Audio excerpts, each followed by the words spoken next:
Last class में हमने सीखा साल्ट के बारे में और कॉमन साल्ट कैसे कैसे बनाते हैं और अपने इंडिया में कॉमन साल्ट किस तरह से प्रिपेयर किया जाता है वो हमने लास्ट क्लास में डिस्कशन किया।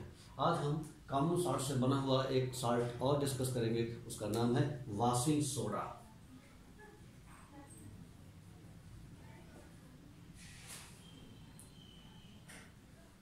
वॉशिंग सोडा, ये वॉशिंग सोडा इसका कमर्शियल नेम है। वैसे इस कंपाउंड का जो chemical name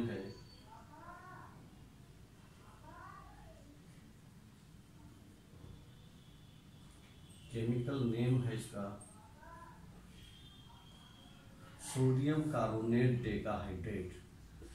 sodium carbonate Deka माने 10, डेकाहाइड्रेट। इसका जो केमिकल फार्मूला वो है सोडियम कार्बोनेट डेकाहाइड्रेट। ये sodium carbonate decahydrate, Deka means 10 molecule of water पे लगे रहते हैं। इसको हम कहते हैं वाटर ऑफ क्रिस्टलाइजेशन। ये जो पॉइंट है 10 वाटर ऑफ मॉलिक्यूल, ये हम इसको कहते हैं वाटर ऑफ क्रिस्टलाइजेशन। ये इसके बारे में हम बाद में थोड़ा पढ़ेंगे, डिस्कस करेंगे। क्रिस्टलाइजेशन, वाटर ऑफ क्रिस्टलाइजेशन क्या होता है अभी थोड़ा सा बता देते हैं। वाटर ऑफ क्रिस्टलाइजेशन मतलब ये एक क्रिस्टल के स्ट्रक्चर का ही पार्ट होता है जो कि फ्री स्टेट में नहीं होता। यानी ये जो वाटर का मॉलिक्यूल है ये सोडियम कार्बोनेट को गीला नहीं करेगा, क्योंकि गीला तब करता है जब फ्री स्टेट में होता है। ये उसके क्रिस्टल का ही पार्ट है, सोडियम कार्बोनेट डेकाहाइड्रेट के नाम से बुलाते हैं। तो वॉशिंग सोडा अगर कहा जाए तो वॉशिंग सोडा का फार्मूला क्या रहता है, सोडियम कार्बोनेट डेकाहाइड्रेट Na2CO3.10H2O, ये इसका फार्मूला है और ये इसका नाम है सोडियम कार्बोनेट डेकाहाइड्रेट। अब इसको बनाते कैसे, प्रिपरेशन, बनाने के तरीके क्या है, प्रिपरेशन कैसे कैसे बनाते हैं। प्रिपरेशन इसके लिए हम लोग क्या करते हैं, ब्राइन की हेल्प लेते हैं। यानी NaCl का सॉल्यूशन, NaCl + H2O, मतलब कैसा सॉल्यूशन है ये आपका है ब्राइन, इसको कहते हैं ब्राइन यानी कंसंट्रेटेड एक्वस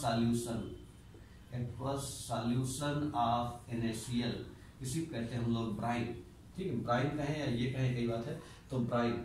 उसके बाद में ब्राइन के साथ हम रिएक्शन कराते हैं, अमोनिया गैस पास करते हैं और कार्बन डाइऑक्साइड का रिएक्शन कराते हैं। तो इस तरीके से जब हम रिएक्शन कराएंगे तो बच्चों जो कंपाउंड हमको मिलेगा उसका नाम है सोडियम बाइकार्बोनेट और अमोनियम क्लोराइड। यानी ये जो कंपाउंड बनते हैं वो बनता है सोडियम बाइकार्बोनेट और प्लस अमोनियम क्लोराइड।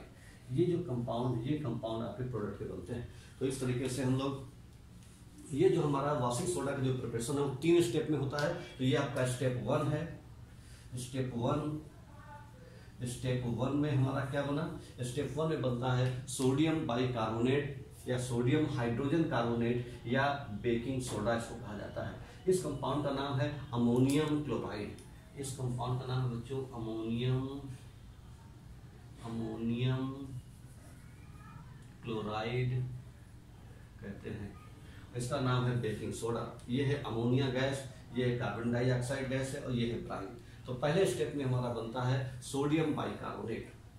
उसके बाद दूसरे स्टेप में हम बनाते हैं स्टेप नंबर 2, यानी दूसरा स्टेप है। जो स्टेप 2 है, स्टेप 2 इसमें हम लोग क्या करते हैं कि जो सोडियम बाइकार्बोनेट है इसको हम लोग हीट करते हैं। तो इसको हीट करते हैं तब ये जो बनता है कंपाउंड सोडियम कार्बोनेट में कन्वर्ट हो जाता है, प्लस H2O और प्लस CO2 बनता है। ये जो है इसको कहते हैं सोडियम कार्बोनेट।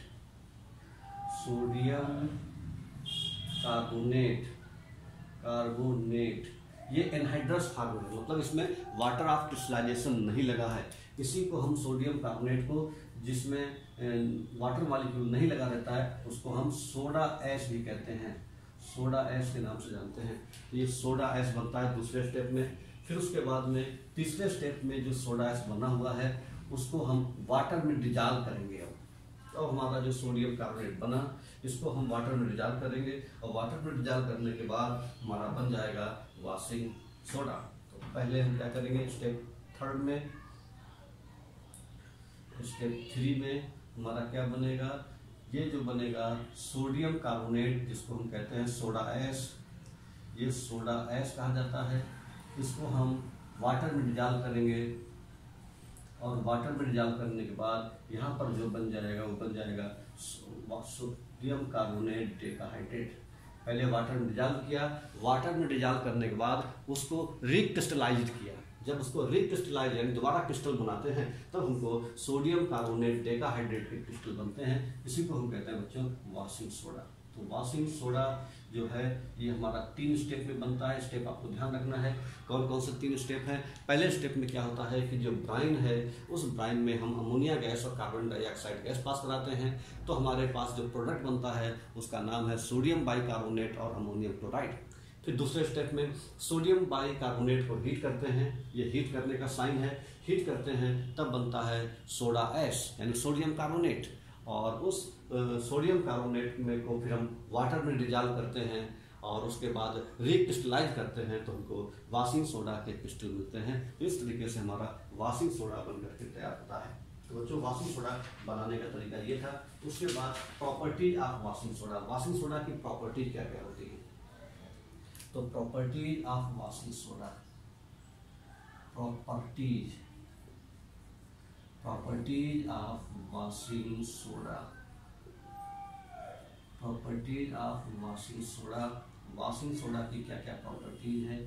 तो पहली प्रॉपर्टी है वॉशिंग सोडा की, जो वॉशिंग सोडा है, washing soda is a crystalline solid, ये क्रिस्टलाइन सॉलिड है। वॉशिंग सोडा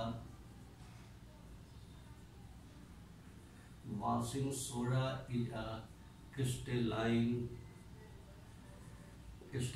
सॉलिड, यानी ये क्रिस्टलाइन सॉलिड होता है।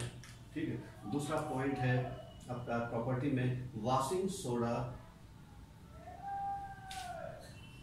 Is soluble in water. जो आपका ये वॉशिंग सोडा है ये आपका वाटर में सॉल्युबल होता है, ये खास बात है इसकी। तो यहाँ पर लिखेंगे दूसरा पॉइंट में, वॉशिंग सोडा इज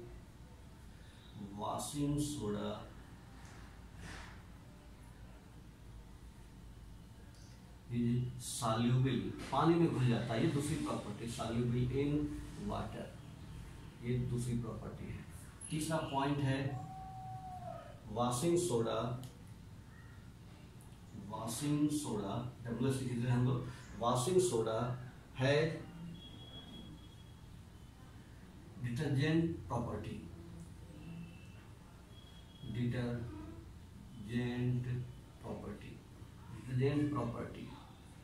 तो वॉशिंग सोडा है वो डिटर्जेंट प्रॉपर्टी रखता है। डिटर्जेंट प्रॉपर्टी का मतलब क्या है, क्लींजिंग प्रॉपर्टी, यानी क्लींजिंग प्रॉपर्टी कहा जाता है इसको, यानी कपड़ों को धोने के काम में आता है, यानी कपड़े के अंदर से डर्ट या ग्रीस को रिमूव करता है। तो वॉशिंग सोडा जो है ये काम करता है, ये इसकी प्रॉपर्टी है। क्या क्या काम करता है वॉशिंग सोडा की जो प्रॉपर्टी है उसमें बताया गया है कि पहला पॉइंट है कि washing soda is a crystalline solid. पहला पॉइंट कह रहा है washing soda is a crystalline solid. दूसरा पॉइंट कह रहा है कि washing soda is soluble in water, यानी वॉशिंग सोडा पानी में घुल जाता है। ये बहुत सारे सॉल्ट पानी में नहीं घुलते, बहुत सारे कंपाउंड पानी में नहीं घुलते, जबकि जो वॉशिंग सोडा है वो पानी में घुल जाता है पूरी तरह से। तीसरा है वॉशिंग सोडा है डिटर्जेंट प्रॉपर्टी, मतलब इसके अंदर डिटर्जेंट प्रॉपर्टी होती है। डिटर्जेंट प्रॉपर्टी का मतलब होता है क्लीनिंग प्रॉपर्टी, क्लीनिंग प्रॉपर्टी का मतलब होता है कपड़ों को साफ करने के काम में आता है। हम देखते हैं घरों में इस्तेमाल करते हैं वॉशिंग सोडा, जिसका इस्तेमाल कपड़ों को साफ करने के लिए किया जाता है। तो ये इसकी प्रॉपर्टी है वॉशिंग सोडा की। ठीक है। उसके बाद में अगला प्रॉपर्टी है इसकी कि इट रिमूव, इसकी प्रॉपर्टी क्लीनिंग प्रॉपर्टी है, तो it remove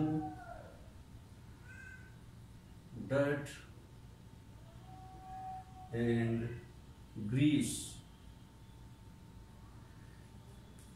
it remove dirt and grease from dirty clothes,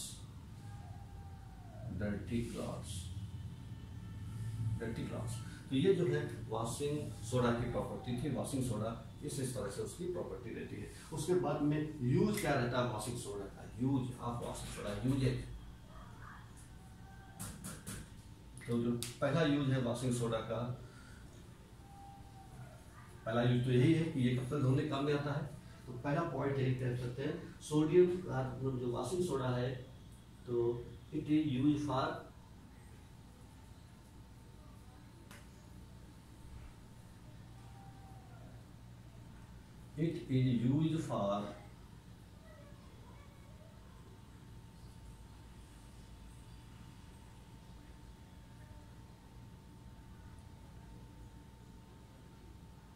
cleaning cloths,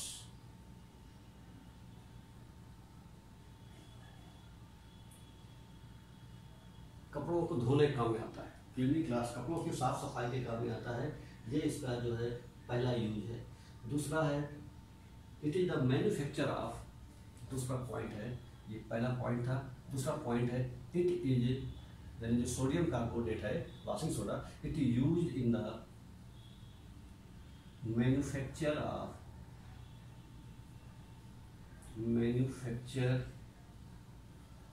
of glass, कांच बनाने काम में आता है। ग्लास, सोप, ग्लास बनाने काम में आता है, सोप बनाने में आता है, एंड पेपर, पेपर बनाने के भी काम में आता है। इसका भाई ये भी फायदा है कि जो आपका वॉशिंग सोडा है उसका इस्तेमाल खाली कपड़ों को धोने में नहीं होता, बल्कि इसकी हेल्प से हम लोग ग्लास, सोप एंड पेपर भी बना सकते हैं। उसके बाद में इसका तीसरा यूज है कि जो सोडियम कार्बोनेट है washing soda is used for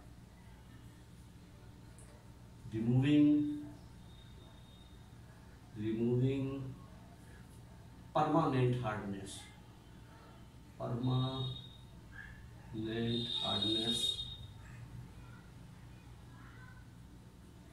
of water, यानी जो वाटर है उसकी जो परमानेंट हार्डनेस जो है उसको दूर करने के काम में आता है। परमानेंट हार्डनेस का मतलब हमने आपको बताया था, दो प्रकार के वाटर होते हैं, एक सॉफ्ट वाटर और एक हार्ड वाटर। सॉफ्ट वाटर और हार्ड वाटर में क्या फ़र्क होता है? हार्ड वाटर वो होता है जिसमें chloride, carbonate and sulfates of calcium and magnesium are present, then such type of water is known as hard water, and if these salts are absent then such type of water are known as soft water. Hard water are two types. Hard water containing two types of hardness. Number one, temporary hardness. Number two, permanent hardness. Temporary hard water किसको कहेंगे? जिसमें केवल bicarbonates of calcium and magnesium present हो, उसको कहते हैं हम लोग टेम्पररी हार्ड वाटर। और परमानेंट हार्ड वाटर का मतलब जिसमें chloride and sulphate of calcium and magnesium are present. अगर ये प्रकार के साल्ट हो, कौन से? कैल्शियम क्लोराइड हो, कैल्शियम सल्फेट हो, मैग्नीशियम क्लोराइड हो, मैग्नीशियम सल्फेट हो, तो इस तरह के जो साल्ट को हम परमानेंट हार्ड वाटर कहा जाता है। और परमानेंट हार्डनेस को दूर करने के लिए वॉशिंग सोडा का इस्तेमाल किया जाता है। तो इस तरीके से ये जो है आपका इसके जो यूज है। उसके बाद में इसका और यूज क्या है इसका? It is sodium carbonate use in the manufacture of sodium compound, ठीक है, जैसे आपका बोरेक्स एक कंपाउंड है उसको बनाने का काम आता है। It is use in the manufacture of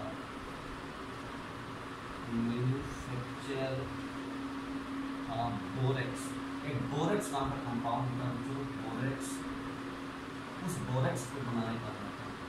इसका फॉर्मूला है Na2B4O7। ये एक सोडियम का कंपाउंड है जो आपका वॉशिंग सोडा की हेल्प से बना जाता है। ठीक है, बोरेक्स नाम का कंपाउंड बनाने के लिए भी इसका इस्तेमाल करते हैं। जो these are the use of washing soda. देखने एक बार क्या क्या यूज है। पहला है कि यूज फॉर क्लीनिंग क्लॉथ्स, कपड़ों को धोने काम में आता है। Use in the manufacture of glass, कांच बनाने काम में आता है, सोप बनाने काम में आता है, और पेपर इंडस्ट्री में भी इसका इस्तेमाल होता है, पेपर बनाने काम में आता है। Washing soda use for removing permanent hardness of water. Water के अंदर जो परमानेंट हार्डनेस होती है, जो परमानेंट हार्डनेस होती है वो आपका chloride and sulphates of calcium and magnesium, अगर ये साल्ट प्रेजेंट है उसको बोलते हैं परमानेंट हार्ड वाटर। उसको दूर करने के लिए वॉशिंग सोडा का इस्तेमाल किया जाता है। और तीसरा काम इसका ये है कि बोरेक्स नाम का कंपाउंड बनाने के लिए इस्तेमाल होता है। इस तरीके से वॉशिंग सोडा के ये यूज थे। अब हम अगले साल्ट के बारे में पढ़ेंगे, और उस साल्ट का नाम है बच्चों बेकिंग सोडा। बेकिंग सोडा, इसको खाने वाला सोडा कहते हैं, बेकिंग सोडा, यानी कॉमन नेम है इसका। मार्केट में जाएंगे तो कॉमन नेम के नाम से जाना जाता है। कॉमन नेम इसका है बेकिंग सोडा। बेकिंग सोडा के नाम से जाना जाता है, बेकिंग सोडा। और वैसे इसका जो केमिकल नेम है, केमिकल नेम इसका सोडियम बाइकार्बोनेट, या इसको ये भी कह सकते हैं sodium hydrogen carbonate, sodium hydrogen carbonate. और इसका जो केमिकल फार्मूला है बच्चों,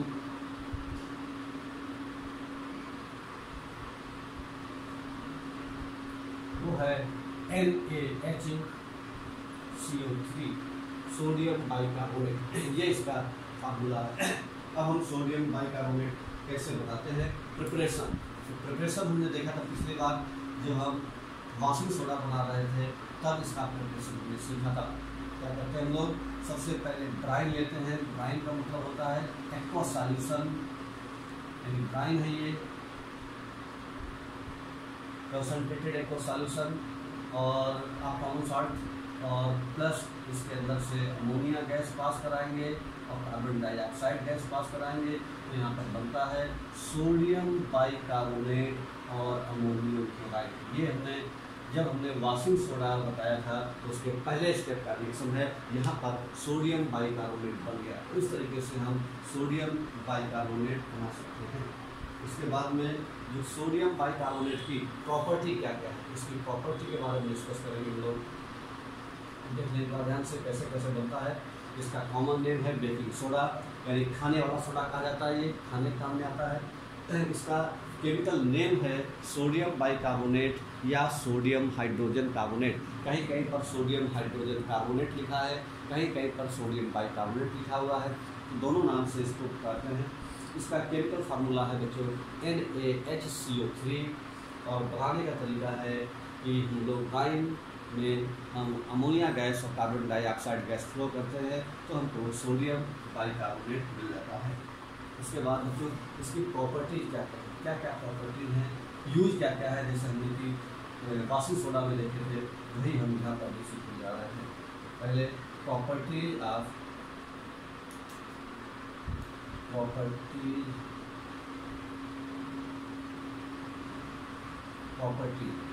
इसकी प्रॉपर्टीज क्या क्या है, ठीक है। तो इसकी प्रॉपर्टीज में एक पहली प्रॉपर्टी है इसकी कि sodium bicarbonate consist of white crystals which is soluble in water.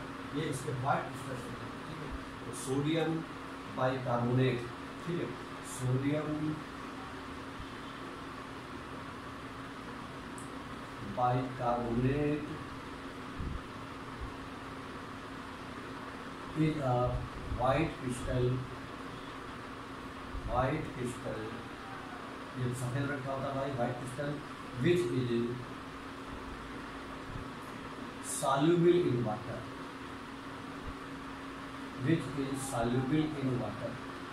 पानी में पूरी तरह से घुल जाता है, ठीक है। तो ये इसकी एक खास बात है कि आपका सोडियम कार्बोनेट जो कलर है ये वाइट कलर का रहता है, और आपका सोडियम बाइकार्बोनेट और पानी के अंदर घुल जाता है। ये इसका पहले प्रॉपर्टी है।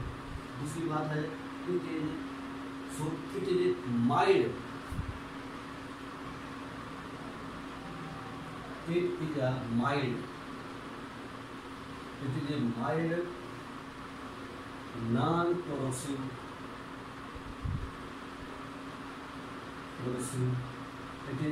Mild, non corrosive base.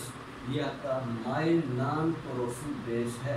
मतलब माइल्ड का मतलब वीक, यानी वीक। नॉन कोरोसिव का मतलब होता है कि जो आपकी स्किन के ऊपर पड़ जाए तो छाले वगैरह ना पड़े, कोई नुकसान ना पहुंचाए, कोई हर्ट ना पहुंचाए, उसको बोलते हैं नॉन कोरोसिव। कोरोसिव का मतलब होता है कि अगर स्किन पर गिर जाए तो स्किन बर्न हो जाए, इसको कहते हैं कोरोसिव। जैसे हमारे हाथ में एसिड गिर जाए या हमारे हाथ में स्ट्रॉन्ग बेस सोडियम हाइड्रोक्साइड गिर जाए तो छाले पड़ जाते हैं, घाव हो जाता है, इसको बोलते हैं कोरोसिव नेचर का। लेकिन जो सोडियम बाइकार्बोनेट है हमारे हाथ में गिर जाए उसका सॉल्यूशन या उसका पाउडर तो कोई फर्क नहीं पड़ता। माइल्ड है, माइल्ड नेचर का है, ठीक है, नॉन कोरोसिव है। और माइल्ड का मतलब वीक बेस है, और वीक बेस होने की वजह से ही इसका इस्तेमाल हम लोग एसिडिटी को दूर करने के लिए करते हैं। आगे जब हम यूज में पढ़ेंगे तो यूज में ये पॉइंट आएगा, इसका इस्तेमाल हम लोग जो एसिडिटी को दूर करने के लिए जो मेडिसिन है उसको बनाने के काम में करते हैं, जैसे तीनों है, ठीक है। और उसके बाद में इसका जो तीसरा यूज है कि एक्शन ऑफ हीट, ठीक है, जो इसको हीट करते हैं तब ये सोडा एस बन जाता है। दूसरा पॉइंट है action of heat, action of heat, action of heat, यानी जब इसको हम गर्म करते हैं, इसको सोडियम बाइकार्बोनेट को जब हम गर्म करते हैं, हीट करते हैं, ये हीट करने का साइन है जो तो ये बन जाता है सोडियम कार्बोनेट, यानी इसको कहते हैं हम लोग सोडा एस के नाम से जानते हैं। ये हमने पीछे भी पढ़ा था, इसी को हम लोग कहते हैं सोडा एस। सोडा एस के नाम से जाना जाता है। तो ये बच्चों इसकी प्रॉपर्टी थी। इसके बाद में यूज ऑफ सोडियम बाइकार्बोनेट, उसके यूज क्या क्या होते हैं, तो यूज के बारे में जानेंगे क्या क्या यूज है इसका। तो पहला यूज तो यही है कि it use for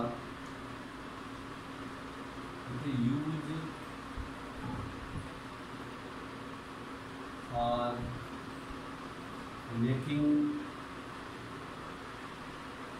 medicine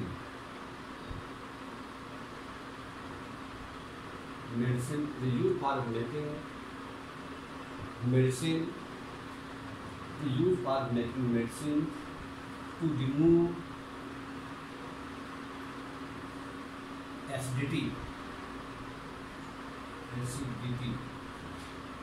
acidity को दूर करने के लिए जो दवा बनाते हैं उसमें हम लोग इसका इस्तेमाल करते हैं, इसका सोडियम बाइकार्बोनेट का, क्योंकि ये माइल्ड बेस है इसलिए इसका हम ये काम करते हैं। दूसरी इसकी प्रॉपर्टी क्या है, sodium is use in making baking powder. दूसरा इस्तेमाल है इसका यूज है सोडियम बाइकार्बोनेट का।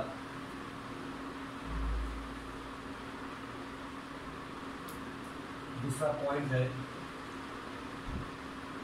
it is used for making baking powder, baking powder बनाने का में आता है। बेकिंग सोडा का इस्तेमाल बेकिंग पाउडर बनाने का में आता है। बहुत से बच्चे सोचते हैं बेकिंग सोडा या बेकिंग पाउडर एक ही बात है, लेकिन अलग अलग चीज़ है। बेकिंग सोडा का मतलब है केवल सोडियम हाइड्रोजन कार्बोनेट, जबकि बेकिंग पाउडर है तो बेकिंग पाउडर क्या होता है, it is the mixture of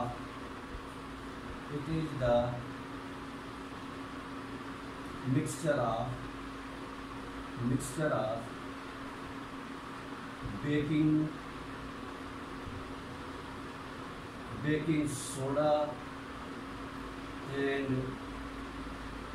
tartaric acid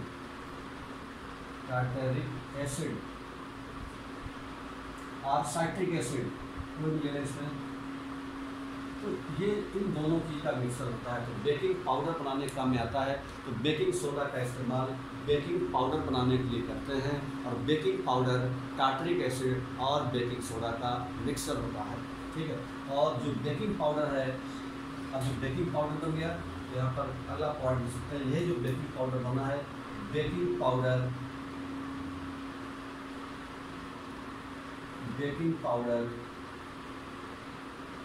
use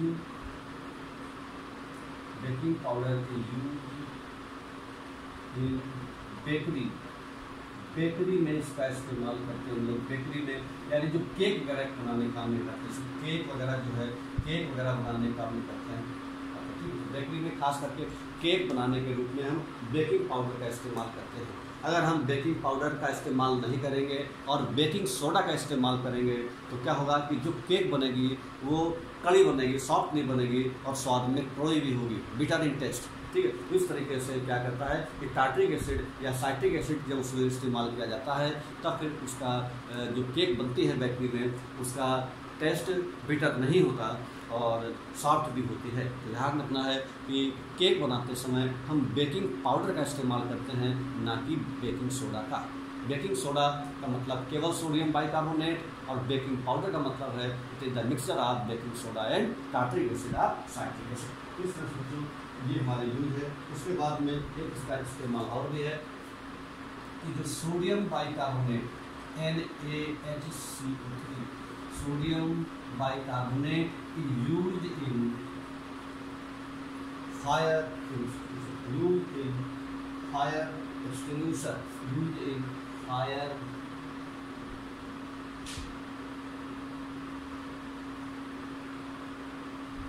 extinguisher, जो हमारे फायर आग बुझाने वाले जो यंत्र होते हैं वहाँ पर सोडियम बाइकार्बोनेट का इस्तेमाल होता है।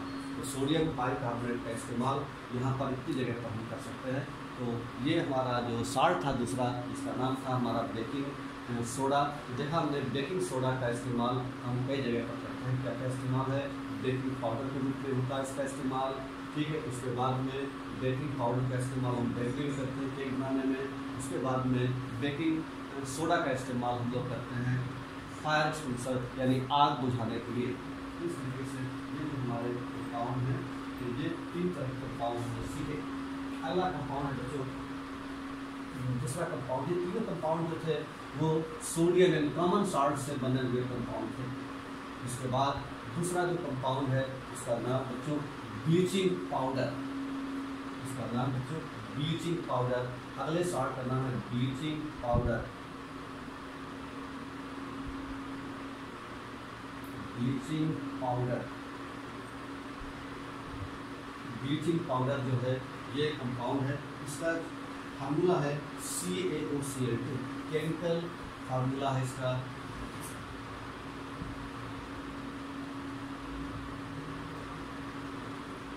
CaOCl2 और इसका जो केमिकल नेम है,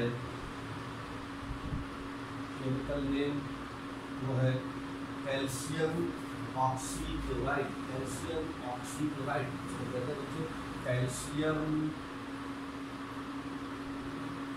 ऑक्सीक्लोराइड के नाम से जानते हैं, कैल्शियम ऑक्सीक्लोराइड। तो यहाँ पर जो ब्लीचिंग पाउडर है उसका केमिकल फार्मूला है CaOCl2 और केमिकल नेम है आपका कैल्शियम ऑक्सीक्लोराइड। उसके बाद में प्रिपरेशन ऑफ ब्लीचिंग पाउडर, कैसे बनाते हैं ब्लीचिंग पाउडर, प्रिपरेशन इसकी क्या है।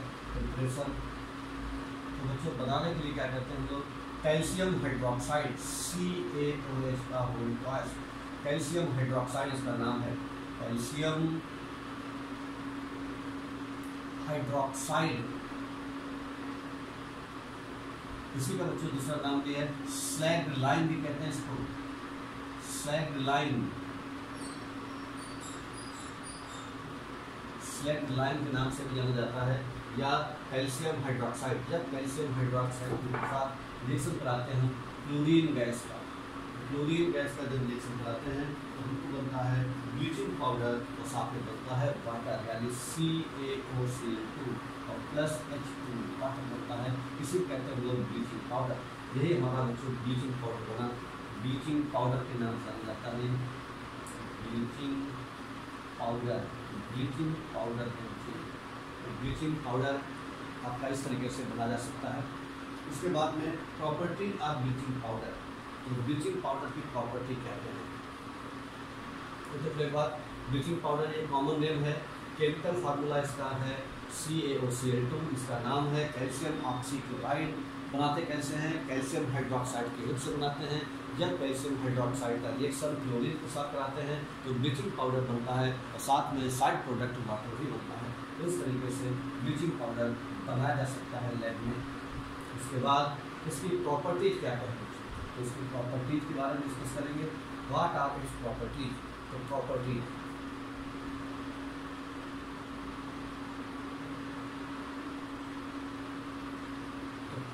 इसकी प्रॉपर्टीज में इसकी जो पहली प्रॉपर्टी है, कह रहा bleaching powder is white powder, which gives a strong smell of chlorine. Bleaching powder, it is a white powder, white colored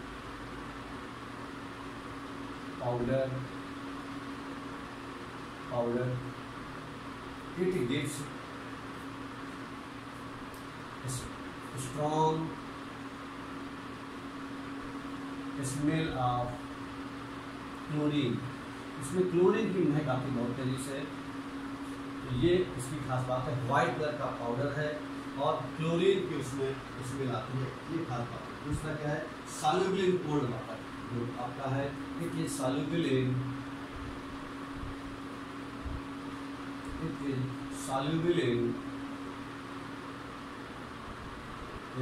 cold water. ये आपका कोल्ड वाटर में भी सॉल्युबल हो जाता है, कोल्ड वाटर। ठीक है, टेम्परेचर बढ़ाने पर सॉल्युबिलिटी बढ़ती है। अगर कोल्ड वाटर में डिजॉल्व हो रहा है तो हॉट वाटर में डिजॉल्व हो ही जाएगा, लेकिन कोल्ड वाटर में भी वो अच्छी तरीके से सॉल्युबल है। ये आपका ब्लीचिंग पाउडर। इसके बाद में तीसरा है bleaching powder reacts with dilute acid to produce chlorine. तीसरी प्रॉपर्टी है ब्लीचिंग पाउडर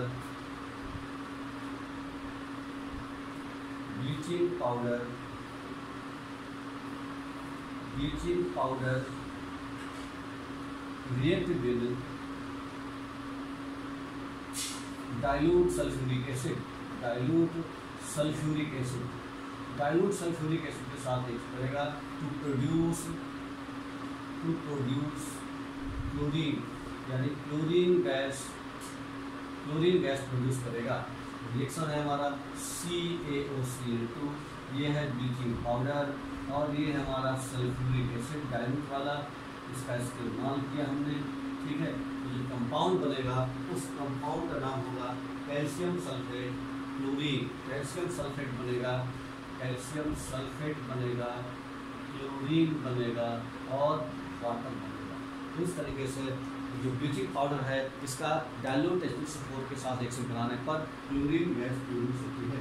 ठीक है, एक्चुअल में जो आपका ब्लीचिंग पाउडर है वो एक प्रकार से क्लोरीन को स्टोर करने का तरीका है। यानी जो ब्लीचिंग पाउडर का जो ब्लीचिंग एक्शन है वो क्लोरीन की वजह से, ये जो क्लोरीन है उस क्लोरीन की वजह से ही ब्लीचिंग एक्शन होता है। यानी ब्लीचिंग एक्शन का मतलब है कि जो कलर्ड कंपाउंड हैं, जो कलर्ड कपड़े हैं, उनका कलर उड़ा देना, उसको कलरलेस बना देना, इसी कहते हैं हम लोग bleaching action.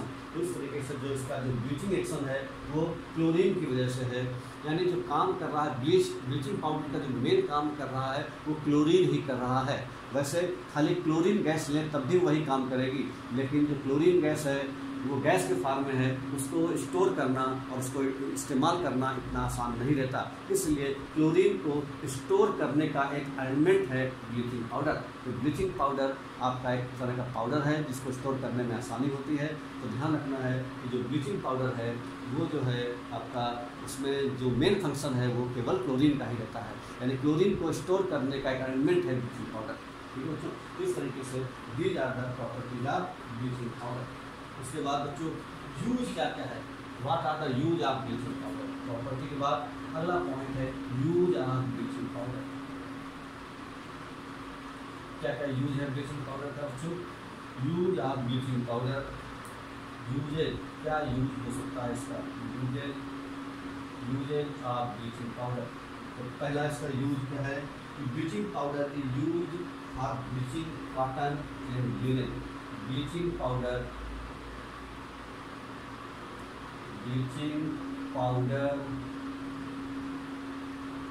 is used bleaching powder is used for bleaching cotton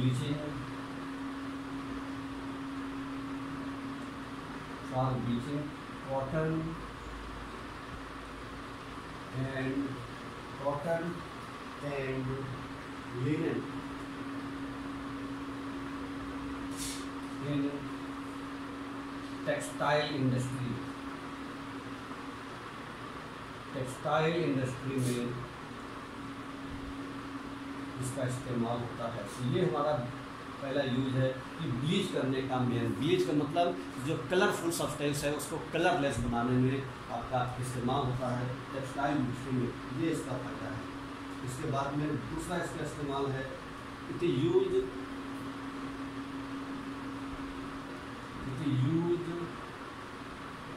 for disinfecting,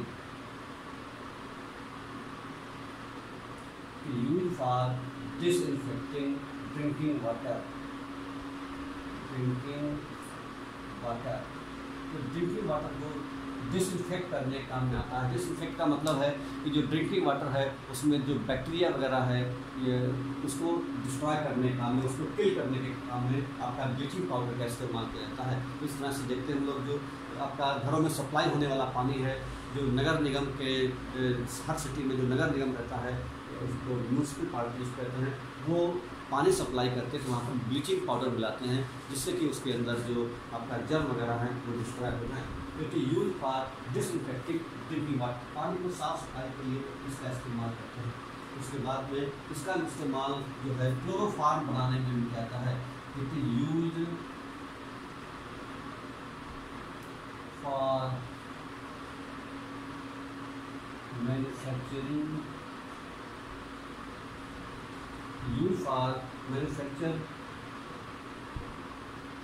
of chloroform CHCl3, इसको क्लोरोफॉर्म कहते हैं। क्लोरोफॉर्म को ये क्लोरोफॉर्म है, क्लोरोफॉर्म बनाने के काम में आता है, ये इसका यूज है। इसके से क्लोरोफॉर्म बना सकते हैं। उसके बाद में it is use for making wool unsinkable, it is use for making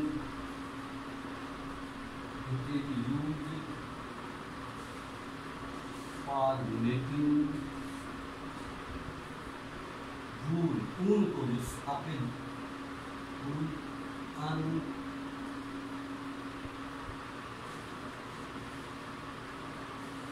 मतलब जो वूल है वो अनश्रिंकेबल बनाने के काम में आता है, यानी वो सिकुड़ती नहीं है, सिकुड़ ना पाए, इसलिए इसका भी इस्तेमाल किया जाता है। तो बच्चों these are the use of bleaching powder. ध्यान रखना है ब्लीचिंग पाउडर का इस्तेमाल काटन को लिनेन को ब्लीच करने का काम में आता है टेक्सटाइल इंडस्ट्री में। इसका यूज जो है डिसइंफेक्टिंग, यानी जो आपका ड्रिंकिंग वाटर है इसके अंदर जो बैक्टीरिया वगैरह है उनको किल करने के काम में आता है। Use of manufacture of chloroform नाम के कंपाउंड का इस्तेमाल होता है जिसका कि और भी बहुत जगह पर यूज है।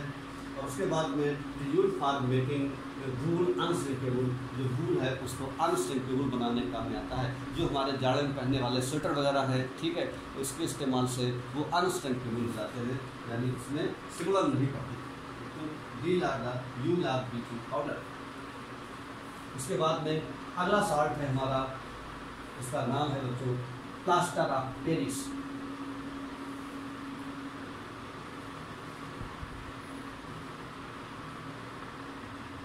अगला सॉल्ट है बच्चों जिसका नाम है plaster of Paris. Plaster of Paris, plaster of Paris ये इसका कॉमन नेम है, कॉमन नेम है बच्चों प्लास्टर ऑफ पेरिस। इसको शॉर्ट में हम लोग POP भी कहते हैं। POP का मतलब प्लास्टर ऑफ पेरिस, POP। इसका केमिकल फार्मूला, इसका केमिकल फार्मूला है बच्चों, वो जो केमिकल फार्मूला है वो है कैल्शियम सल्फेट H2। इसका जो केमिकल नेम है, केमिकल नेम वो है कैल्शियम सल्फेट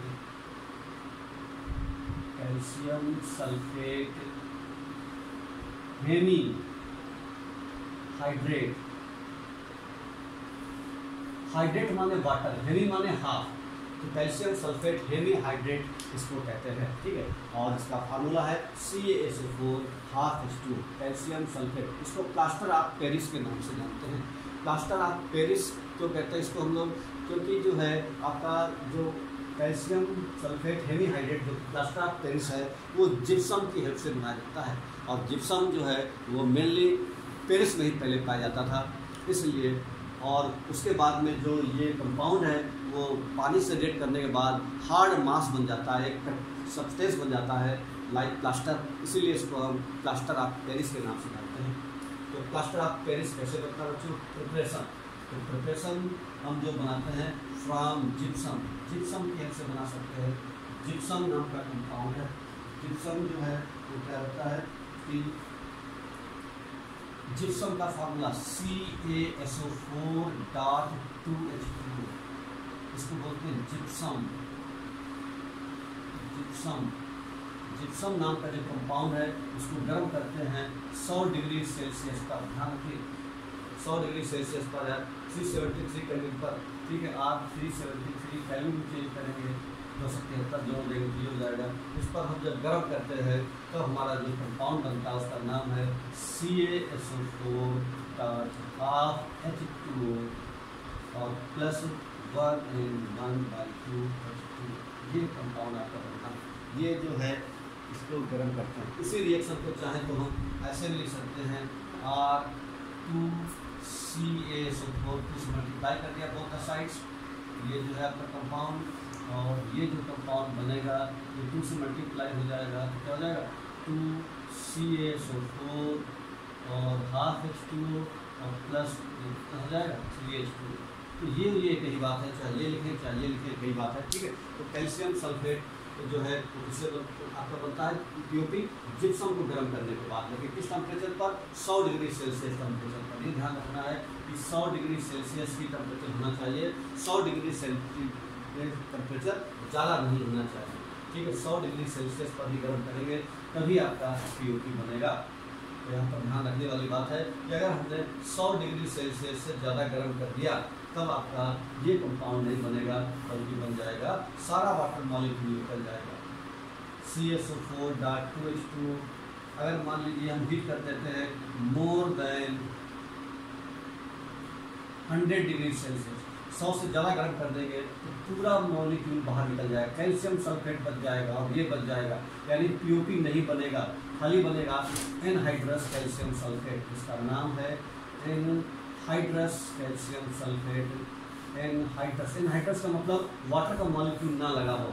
यहाँ पर वाटर का मॉलिक्यूल लगा है इससे इसको बोलते हैं हाइड्रेटेड कैल्शियम सल्फेट, और यहाँ पर नहीं लगा है इसको बोलते हैं एनहाइड्रस कैल्शियम सल्फेट। तो एनहाइड्रस कैल्शियम जो सल्फेट है ये बनता है POP बनने की जगह। तो ध्यान रखना है जब अगर हमको POP बनाना है तो टेम्परेचर 100 डिग्री सेल्सियस ही रखना है। 100 से ऊपर रखेंगे तो फिर हमारा बन जाएगा एनहाइड्रस कैल्शियम सल्फेट। इसी को हम लोग बोलते हैं और dead burn plaster, DAP, dead burn BURNT, dead burn plaster के नाम से भी जाना जाता है। ये डेड बर्न प्लास्टर तब जब 100 डिग्री सेल्सियस से ज़्यादा गर्म कर देंगे तब ये काम होगा। तो ध्यान रखना है कि जब भी हम बनाएंगे इस बात का हमको ध्यान रखना पड़ेगा। उसके बाद प्रिपरेशन के बाद अब जो हमारा POP है उसकी क्या क्या प्रॉपर्टी है? Property of plaster of Paris. Property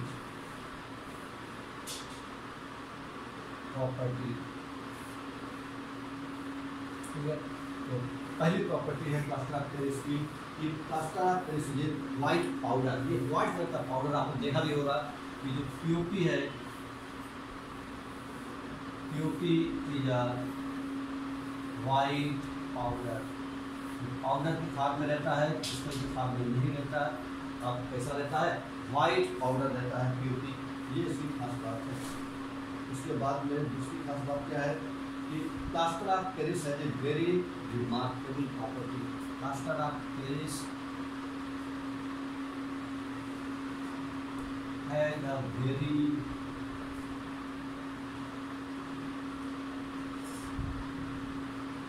property. Plaster of Paris has a very important property of setting into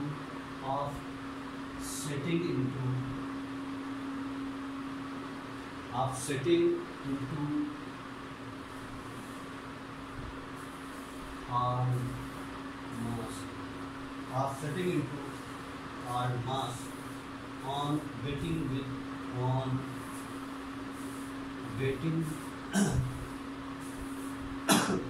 on waiting with water, मतलब पानी के साथ इसका रिएक्शन कराया जाए तो ये तुरंत सेट हो जाता है 1 से 1.5 घंटे में, और 1 से 1.5 घंटे में सेट होने के बाद वो हार्ड मास बन जाता है, यानी बिल्कुल हार्ड सब्सटेंस बन जाएगा, जो कि पहले पाउडर होता था। और उस पाउडर को अगर हम पानी के साथ रिएक्शन कराएं तो पानी के साथ रिएक्शन कराने के बाद 1 से 1.5 घंटे में वो आपका हार्ड मास में कन्वर्ट हो जाता है। तो ये इसके रिमार्केबल एक बहुत ही इंपॉर्टेंट प्रॉपर्टी है, और इसी प्रॉपर्टी का इस्तेमाल करके हम बहुत सारी जगह पर इसका यूज़ करते हैं। ठीक है, अभी देखेंगे यूज़ करेंगे तो कहाँ कहाँ पर इसका यूज़ होता है, ये हमको ध्यान रखना है। और एक खास बात यह है कि जब इसको स्टोर करेंगे तो POP is stored in moisture proof container, moisture proof container, यानी उसमें मॉइस्चर नहीं होना चाहिए। अगर मॉइस्चर होगा तो क्या होगा, मॉइस्चर हो जाएगा तो पानी से रिएक्शन करेगा, पानी से रिएक्शन करेगा तो हार्ड मास बन जाएगा, और उसके बाद जो उसकी सेटिंग प्रॉपर्टी है वो ख़राब हो जाएगी, यानी जो ऐसा प्लास्टर ऑफ पेरिस है वो ख़राब हो जाएगा। ये ठीक उसी तरह से है जैसे सीमेंट को भी हम लोग बिल्कुल ड्राई प्लेस में रखते हैं। सीमेंट को अगर हम पानी या मॉइस्चर सीमेंट को कहीं पर मिल रहा है तो हम देखते हैं कि वो सीमेंट जम जाती है और वो बेकार हो जाती है, दोबारा इसका इस्तेमाल नहीं कर सकते। इवन हमने पानी नहीं डाला, इवन बरसात के दिनों में अगर वो कमरे के अंदर रखा है तब भी ठंडी या जो मॉइस्चर वाली जो हवा है उससे भी रिएक्ट करके वो आपका जम जाता है, सेट हो जाता है। इसलिए सीमेंट या प्लास्टर ऑफ पेरिस को अगर रखना है तो बिल्कुल मॉइस्चर प्रूफ कंटेनर रखते हैं, ठीक है, जिससे कि मॉइस्चर ना पहुंच पाए और वो अच्छे बना रहे। तो ये बच्चों भी ज़्यादा प्रॉपर्टी आप प्लास्टर ऑफ पेरिस क्या क्या प्रॉपर्टी है। प्लास्टर ऑफ पेरिस एक वाइट कलर का पाउडर है। दूसरी खास प्रॉपर्टी है कि पानी के साथ रिएक्शन करके तुरंत सेट हो जाता है, 1 से 1.5 घंटे में हार्ड मास बनाता है, और अगर हमको उसको स्टोर करना है तो क्योंकि इसी प्रॉपर्टी की वजह से हम उसको मॉइस्चर प्रूफ कंटेनर में स्टोर करते हैं। उसके बाद बच्चों अगला है यूज क्या क्या है इसका पीओपी का। हम देखते हैं यूज हमने बहुत सारे देखे हैं अपनी लाइफ में, तो क्या क्या यूज है अभी आप दिमाग करवाएंगे तो आपको याद हो जाएगा क्या क्या यूज है। पहला यूज है इसका, पहला यूज है plaster of Paris use in hospital. POP is used in hospitals. POP is used in hospitals for setting fracture bones, for setting fracture bones. आपने देखा होगा जब किसी बच्चे का हाथ टूट जाए या पैर टूट जाए किसी पर्सन का, तो वहाँ पर डॉक्टर लोग एक प्लास्टर चढ़ा देते हैं। तो जो प्लास्टर है वो प्लास्टर किसका है, किसी का बना होता है, पीओपी का ही बना रहता है, प्लास्टर ऑफ पेरिस का। तो उनके पास पाउडर रहता है एक पैकेट के अंदर, उस पाउडर का पानी के साथ रिएक्शन कराते हैं, पेस्ट बनाते हैं, और उसके बाद में हाथ के ऊपर ऐसे लगा देते हैं। जब प्लास्टर हो रहा होता है तो बिल्कुल सॉफ्ट रहता है, लेकिन 1 से 1.5 घंटे बाद बहुत हार्ड हो जाता है और बिल्कुल मजबूत हो जाता है। तो यही चीज़ बताई है plaster of Paris used in hospitals for setting fracture bones. ठीक है, तो ये इसका पहला यूज है। दूसरा है plaster of Paris used in making toy. Plaster of Paris is used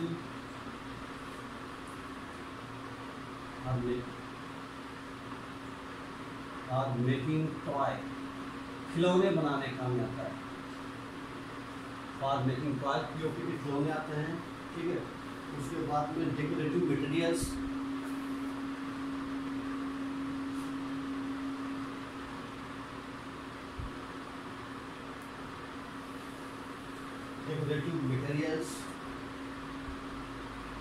cheap ornaments,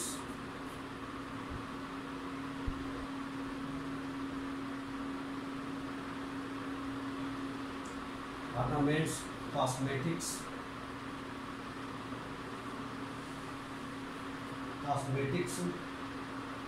blackboard chalk, and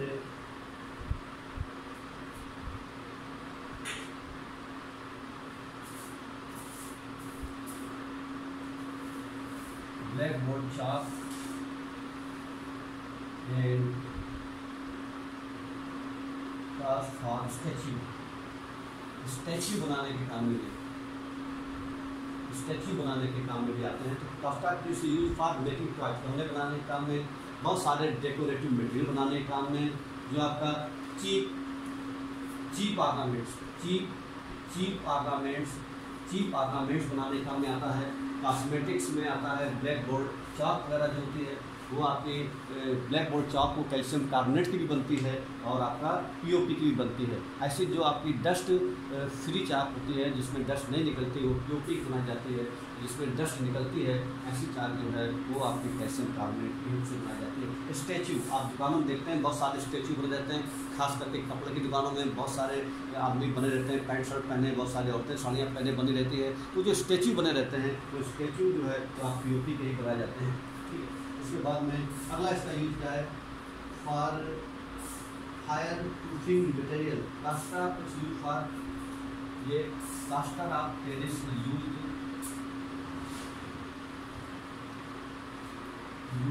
for fire proofing,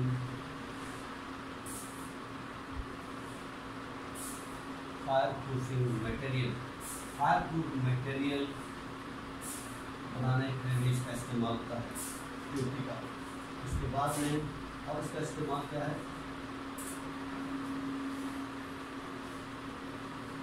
उसके बाद में जो हमारी बिल्डिंग वगैरह में, बिल्डिंग वगैरह के डेकोरेशन में भी इसका इस्तेमाल करते हैं। POP is used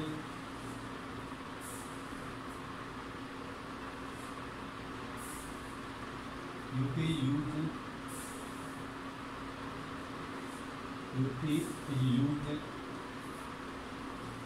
in buildings, जो हमारी बिल्डिंग्स हैं उनमें इस्तेमाल किए जाते हैं। कैसे यूज करते हैं, जैसे छत है, जो आपकी सीलिंग है, सीलिंग में डिजाइन बनाने के लिए, या जो आपकी जो दीवारें हैं उनके जो आपका सरफेस है उसको स्मूथ करने के लिए पीओपी का इस्तेमाल करते हैं। उसके बाद फिर पेंट करते हैं जिससे कि आपका दीवारें अच्छी दिखाई पड़े, सिग्निफिकेंट दिखाई पड़े, स्मूथ दिखाई पड़े, इसलिए इसका इस्तेमाल किया जाता है। तो पीओपी का इस्तेमाल समझिएगा, पीओपी का इस्तेमाल हम कई जगह पर कर सकते हैं। तो ये था आपका प्लास्टर ऑफ पेरिस, आपको ध्यान रखना है भाई। प्लास्टर ऑफ पेरिस को, प्लास्टर ऑफ पेरिस को कहते हैं, प्लास्टर ऑफ पेरिस किससे बनाया जाता है, टेम्परेचर कितना रखना चाहिए, और प्लास्टर ऑफ जो रेट ऑफ सेटिंग आप प्लास्टर ऑफ पेरिस है वो कैसे होता है, अगर टेम्परेचर 100 से ज़्यादा रखेंगे तो क्या बनेगा, ये सारी बात हमको ध्यान रखना है। डेड बर्ड प्लास्टर किसको कहते हैं, ऐसे क्वेश्चन इस पर बन सकते हैं, ठीक है। उसके यूज क्या क्या है, प्लास्टर ऑफ पेरिस की प्रॉपर्टी क्या क्या है, इस तरीके से 3 4 प्रॉपर्टी आपको यूज याद रखने हैं, ठीक है, क्या क्या यूज है, उसकी क्या क्या प्रॉपर्टी है। उसके बाद में बच्चों लास्ट टॉपिक है इस चैप्टर का, इसको बोलते हैं हम लोग water of crystallization, water of crystallization, water of crystallization हमने कहा था बच्चों, लास्ट में डिस्कस करेंगे। जैसे हमने देखा था कि Na2 या CaSO4.2H2 ये वाटर का मॉलिक्यूल लगा है, ये हमने पढ़ा, जिप्सम इसका नाम है। वॉशिंग सोडा Na2CO3 यहाँ पर 10 मॉलिक्यूल लगे थे। ऐसे ही FeSO4 यहाँ पर 7H2O मॉलिक्यूल लगे हैं। ऐसे ही CuSO4 5H2O मॉलिक्यूल लगे हैं। तो ये जो सारे मॉलिक्यूल लगे हुए हैं वाटर के, इन्हीं को बोलते हैं हम लोग वाटर ऑफ क्रिस्टलाइजेशन। जो वाटर ऑफ क्रिस्टलाइजेशन का मतलब है कि इसकी डिफिनेशन हम देख सकते हैं, what is the meaning of water of crystallization. तो ये सारे जो मॉलिक्यूल लगे हैं इन्हीं को बोलते हैं हम लोग water of crystallization. The water of crystallization का मतलब है the water molecule which are part of the water molecule which form the water molecule which form part of structure, which form part of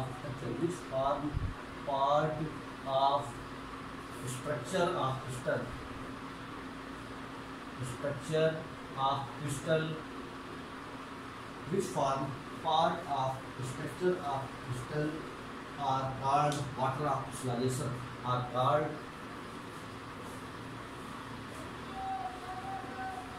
are called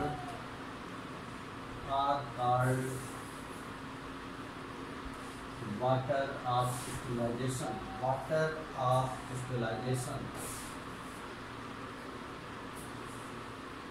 water of crystallization, इसी को हम लोग बच्चों water of crystallisation के नाम से जानते हैं। तो वाटर ऑफ क्रिस्टलाइजेशन का मतलब है, वाटर ऑफ क्रिस्टलाइजेशन का मतलब है, वाटर ऑफ क्रिस्टलाइजेशन का मतलब ये है कि द वाटर मॉलिक्यूल, जो वाटर मॉलिक्यूल हम नहीं बोलते हैं, the water molecule which form part of structure of crystal, यानी ये जो वाटर के मॉलिक्यूल होते हैं ये फ्री मॉलिक्यूल नहीं होते, ये एक क्रिस्टल के स्ट्रक्चर का ही पार्ट होते हैं, यानी उसी के अंदर ही रहते हैं, और इसकी वजह से वो साल्ट को गीला नहीं करते, साल्ट जो सूखा ही रहता है। जैसे अगर हम कहें कि CuSO4.5H2O, इसका मतलब वाटर का मॉलिक्यूल है, तो क्या साल्ट गीला हो जाएगा? नहीं, साल्ट गीला नहीं होगा, क्योंकि ये इसका स्ट्रक्चर का ही पार्ट है। अगर ये फ्री मॉलिक्यूल ऑफ वाटर होते तो उस साल्ट को गीला कर सकते थे। तो इसका मतलब है वाटर ऑफ क्रिस्टलाइजेशन का मतलब क्या है, ये एक वाटर के मॉलिक्यूल होते हैं विच form part of structure of crystal, जो कि क्रिस्टल के स्ट्रक्चर का पार्ट होते हैं, और इसी को हम लोग वाटर ऑफ क्रिस्टलाइजेशन कहते हैं। ठीक है, the salt which contain water of crystallization, जो आपका साल्ट है, the salt which contain water of crystallization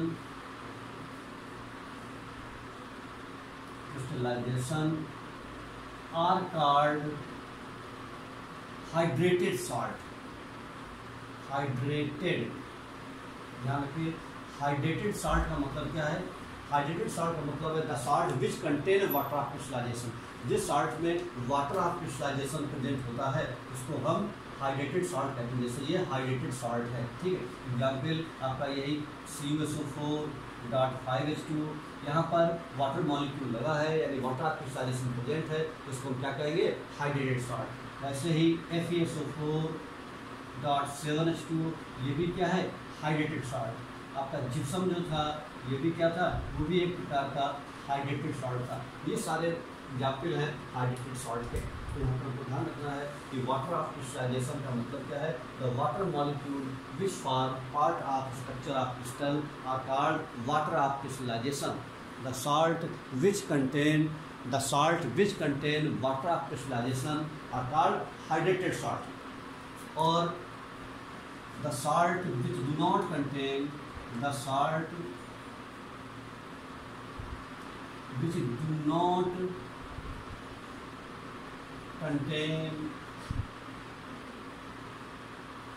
water of crystallization,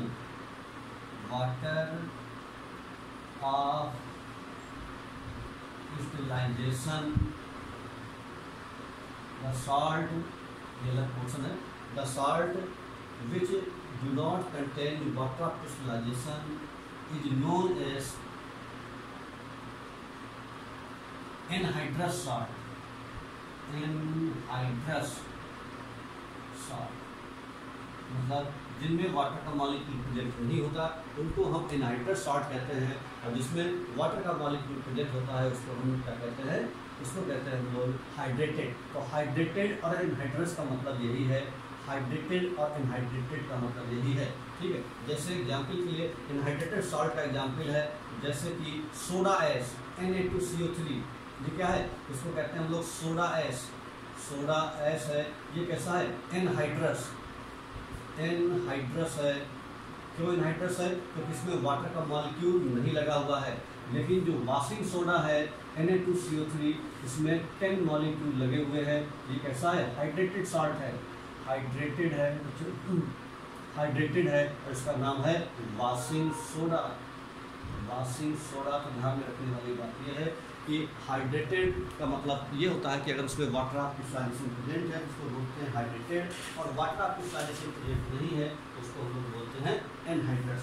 तो एनहाइड्रस और हाइड्रेटेड जो है ये आपका दो पॉइंट है, इनको आपको ध्यान में रखना है।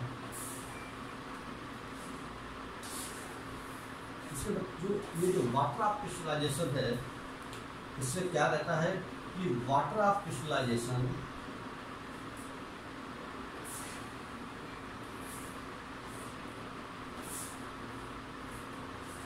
water of crystallization gives the crystal of the salt gives the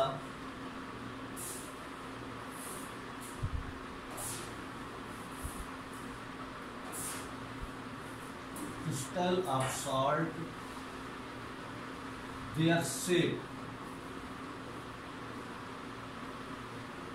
and few cases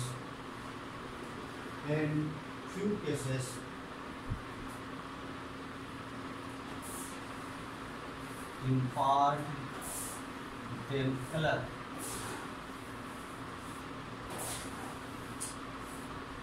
तो वाटर ऑफ क्रिस्टलाइजेशन क्या करता है, जो क्रिस्टल है उसको शेप देने का काम करता है, उसकी जो शेप है यानी क्रिस्टल की जो शेप है वो वाटर ऑफ क्रिस्टलाइजेशन की वजह से आती है। अगर वाटर ऑफ क्रिस्टलाइजेशन नहीं होगा तो शेप दूसरी होगी, और वाटर ऑफ क्रिस्टलाइजेशन में अगर प्रेजेंट होगा तो शेप दूसरी होगी। जैसे इसकी शेप अलग है, इसकी शेप अलग है, ठीक है। दूसरी बात इम्पार्ट देम कलर, ठीक है। सभी कंपाउंड में नहीं, कुछ में कलर भी शो करता है। जैसे यहाँ पर इसमें कलर शो नहीं कर रहा है, जो इसका कलर है वह इसका कलर है, लेकिन कुछ कंपाउंड ऐसे हैं जहाँ पर वाटर ऑफ क्रिस्टलाइजेशन की वजह से कलर भी अलग अलग हो जाता है। जैसे एग्जाम्पल के लिए एनहाइड्रस कॉपर सल्फेट, ये एनहाइड्रस है, ये वाइट कलर का है, लेकिन अगर हम CuSO4 डॉट इसका पानी से रिएक्शन करा दें तो ये आपका हाइड्रेटेड हो जाएगा, तो इसका कलर हो जाएगा वाइट से ब्लू। इस तरह से देखते हैं कि जो आपका वाटर ऑफ क्रिस्टलाइजेशन है ये आपका कलर भी इम्पोर्ट करता है, लेकिन ध्यान रखने वाली बात यह है सब कंपाउंड में नहीं, कुछ कंपाउंड में ये कलर इम्पोर्ट करता है और कुछ कंपाउंड में कलर इम्पोर्ट नहीं करता, लेकिन शेप भी बताता है। तो वाटर ऑफ क्रिस्टलाइजेशन से दो बातें डिसाइड होती हैं, उस क्रिस्टल की शेप और उसका कलर, ठीक है। तो बच्चों ये हमको पॉइंट ध्यान रखने हैं। उसके बाद में इफेक्ट ऑफ हीट, किसी सॉल्ट को अगर हम गर्म करेंगे तो क्या फर्क पड़ेगा, जिसके पास पहले से ही वाटर ऑफ क्रिस्टलाइजेशन है। तो इफेक्ट ऑफ हीट, तो इफेक्ट ऑफ हीट